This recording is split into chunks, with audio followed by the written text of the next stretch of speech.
Welcome to another movie plot and enjoy the memories. It begins with a lady fleeing for her life while being silently stalked by a mysterious stranger.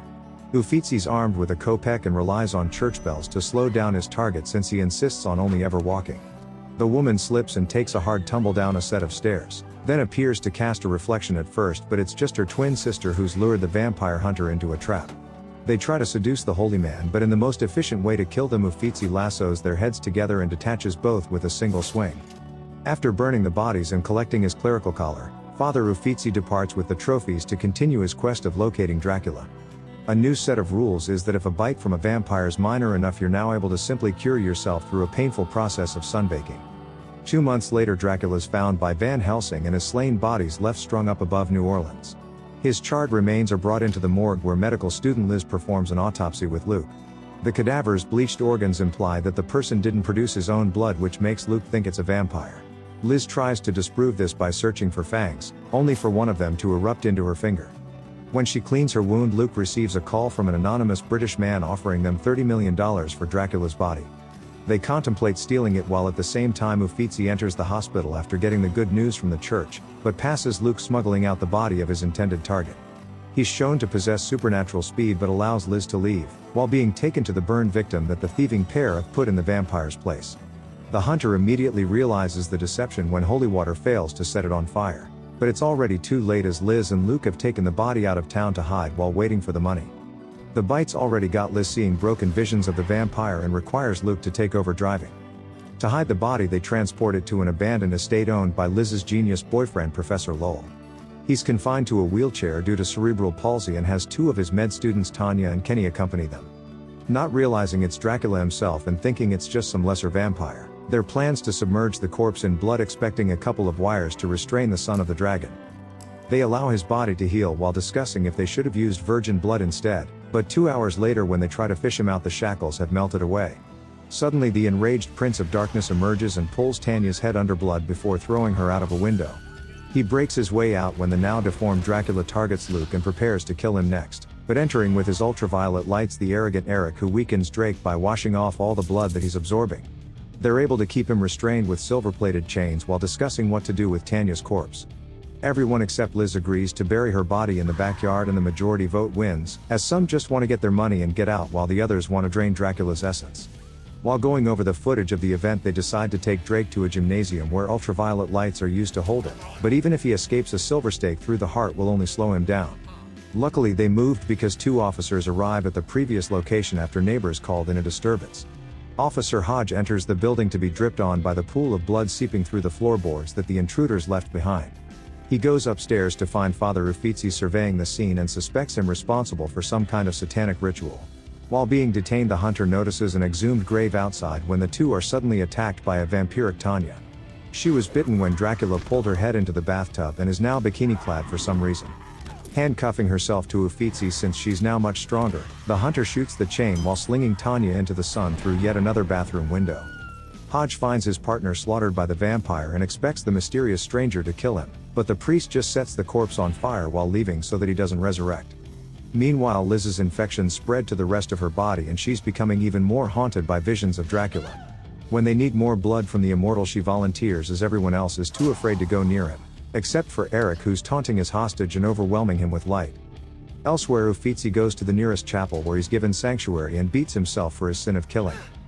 We see a flashback of conversation with Cardinal Siqueros, who sent the young priest on his mission. He reveals the origins of Dracula as being Judas Iscariot, cursed by God for selling out his son for silver, but never actually mentions the name and just calls him the first betrayer. In the present, the professors teams at the stage with their experiments where they can combine the vampire's blood with human tissue to create a Superman. Lowell is now tasked with removing the weaknesses that come with being a vampire that will result in an endgame cure for everything.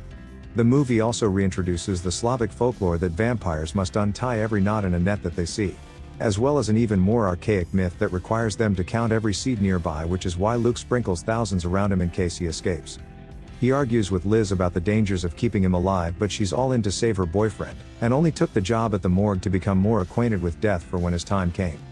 The next attempt at taking a sample from their blood bag, nothing comes out as he's run dry, and the last sample they have was stolen by Kenny, who couldn't wait to inject himself with the super serum.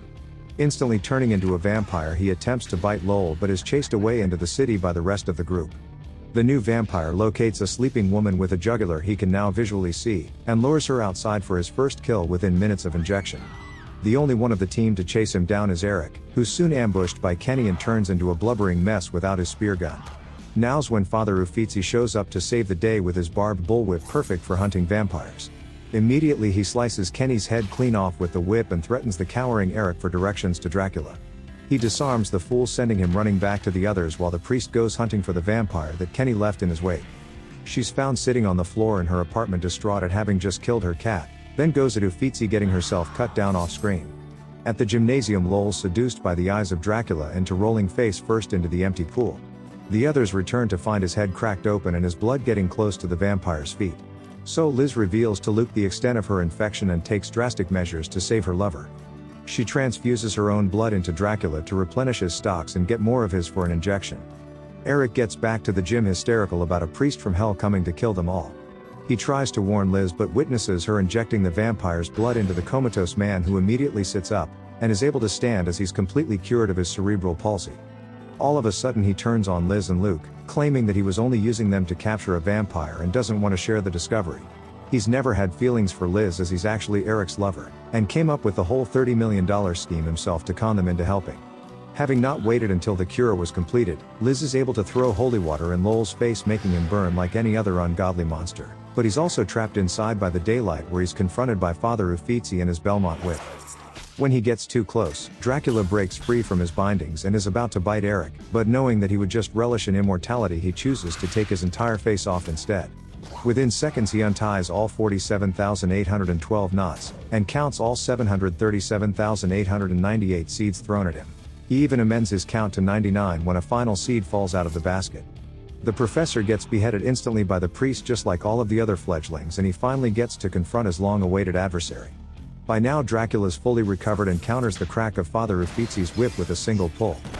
The hunter's about to be turned into what he hates the most when Luke shoots Dracula through the neck with a spear gun, allowing the priest to stick him with his sword. The wounded vampire flees the pool but isn't able to leave the building due to it being daytime, while the priest notices that Liz is infected and tells her about his sunlight trick. He's thrown aside by a monstrous Eric who sprouted fangs from his face but has a bottle of holy water shoved in it by Luke.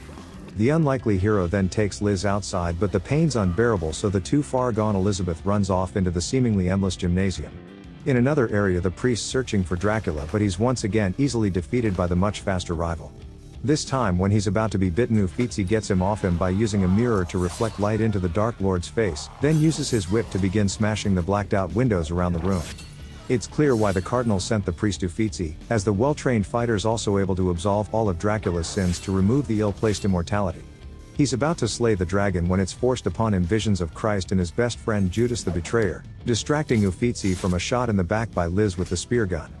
As the vampire escapes with her master, the wounded hunter promises that he'll catch them again, but Dracula replies that he's counting on it. And the movie ends.